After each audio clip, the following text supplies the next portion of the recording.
Hey, what's up guys, I'm back in the video, and today I'm going to be saying why I think the Jonas Valicunas trade to the New Orleans Pelicans, for many reasons, could be a ginormous W for New Orleans. Now, I'm not saying the Grizzlies lost the trade, I'm just saying I think the Pelicans did an extremely good job in this trade, and I think they actually did win it, and I do think that the Pelicans are going to benefit greatly from this trade. So I'm going to get into all this in this video, and if this sounds like anything you'd be interested, hit the like button, hit the subscribe button, that would mean the absolute world to me. Just go tickle it a little bit. If it's red, just bloop, just click it, you just help a guy out. It would mean the world to me, and thank you in advance. But now with all that out of the way, let's get right into this video. Alright, so although most of y'all are probably already pretty aware what the trade was, let's just go over a little bit of a recap of pretty much what it was. Pretty much the trade was the Pelicans got Jonas Valicunas, the 17th pick and the 51st pick, and the Memphis Grizzlies got Steven Adams, Eric Bledsoe, with the 10th overall pick and the 40th overall pick. So the reason the Pelicans did this was to, one, get off of Bledsoe and Adams' terrible contracts,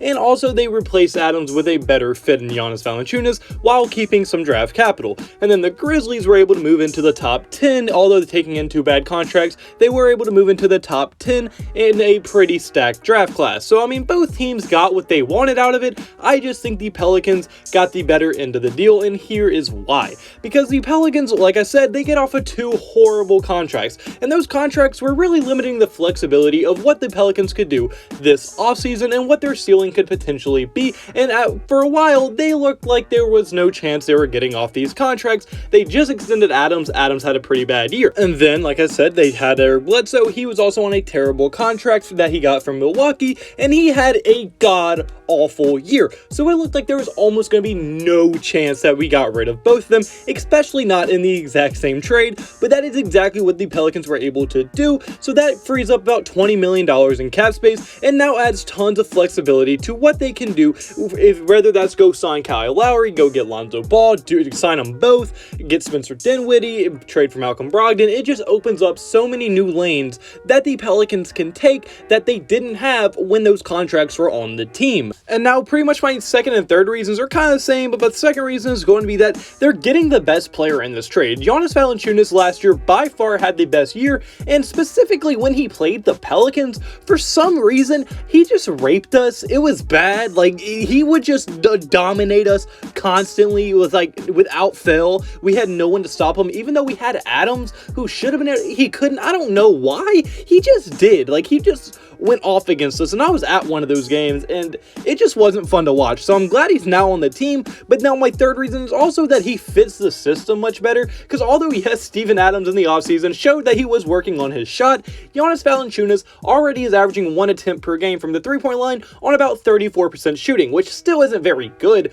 but is years better than what Steven Adams was at, which was pretty much zero floor spacing whatsoever, because Steven Adams never really ever made threes, nor did he even attempt to shoot them, and that is usually not a huge problem when you're an Adams type player. But when the other best player on the court is Zion Williamson, who also cannot shoot and strives from being in the paint area, when your big man center can't shoot and then you can just pack the paint, that makes Zion's life that much harder. So if you can get a big man that can shoot, pair him with Zion, put some shooters around him, Zion would be unstoppable. Because even with Adams not being able to shoot, Zion was still able to score probably around 65% of the time from the field. It was an extremely ridiculously high field goal percentage. So now imagine how much higher it would be if you didn't have to worry about getting double teamed by a 7-foot center every single time you drive to the goal. So I think for sure Zion's going to benefit a ton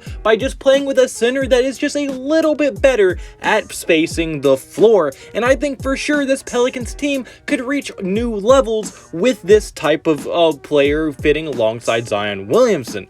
And now another reason I think the Pelicans won is because they're going to be able to develop their young talent even better. Because when you had Eric Bledsoe on the team, you had Nickeil Alexander-Walker, Kira Lewis, Eric Bledsoe, Lonzo Ball. You had just an absolute logjam at the young guard position, and it was hard to develop them. But Nickeil Alexander-Walker, I think, would definitely be a good starting level shooting guard for the Pelicans going into next season, as he has shown tons and tons of promise and just tons and tons of development development over the past 2 years and could legitimately have a breakout season going into this year. So I think for sure their young talent is going to benefit greatly from them releasing the logjam that was at their guard position due to Eric Bledsoe. But not even at the guard position only, they also have a big in Jackson Hayes who has some of the most potential in the NBA. He's a 7'1" guy who's extremely athletic, probably one of the most athletic 7-footers in the entire NBA, who has also shown promise to be able to dribble and shoot the ball. At the end of the last season, he was legitimately hitting at least like 1-3 a game, and they were not fluke shots. He was open, he took them confidently, and he made them. Like, they weren't like, oh, at the end of the shot clock throwing up and he made it. No, like, these were like legitimately set shots, and he was confident taking them. So if Jackson Hayes can develop a jump shot, that could be an extremely scary sight for the rest of the NBA. But now that we're done with the New Orleans Pelicans side, let's go jump over to the Memphis Grizzlies side of things and why they made the trade. Now, the Memphis Grizzlies, they made the trade because they wanted to go up in a stacked draft class. And now, yes, in my opinion, they did not make the best picks with those picks that they acquired in this trade. Like, I think they could have got Zaire Williams with the 17th overall pick, and in my opinion, Zaire Williamson isn't even going to be that good, but that is who they went and selected with the 10th overall pick. And if they think that's their guy, all power to them. I personally don't think that's going to be their guy, but that's obviously why they did it. And I do think for sure that the Memphis Grizzlies, they probably do think Zaire will be able to mix very well with Ja Morant, and that's why they picked him. So hopefully they're right, and they were able to hit on that 10th overall pick. That's at least what they're banking off of. And then also Steven Adams is going to help fill the hole that Jonas Valanciunas is going to leave. So they're really not losing that much. If anything, I think they'll be probably around the same team they were last year. Because like I said, I don't think Zaire Williamson is going to be that good, but I also don't think Steven Adams is going to be that much bigger of an upgrade or an upgrade at all over Jonas Valanciunas, and either will be the same or maybe even a little bit worse. So I think with this trade, the Grizzlies just got worse and acquired more cap. So really, I do think the Pelicans won, and I don't think the Grizzlies really won, and I think they would have had a chance to be better winners in this trade if they would have made the right decision with the 10th overall pick. But in my opinion, Zaire Williamson, even though he does have high upside, I cannot see him going from 29% shooting from the three-point line to just automatically shooting a higher percentage going into the NBA when the three-point line is pushed back and the defensive intensity is even higher than it is in college. So I just cannot personally see that happening, and that's why I think the Pelicans did win this trade.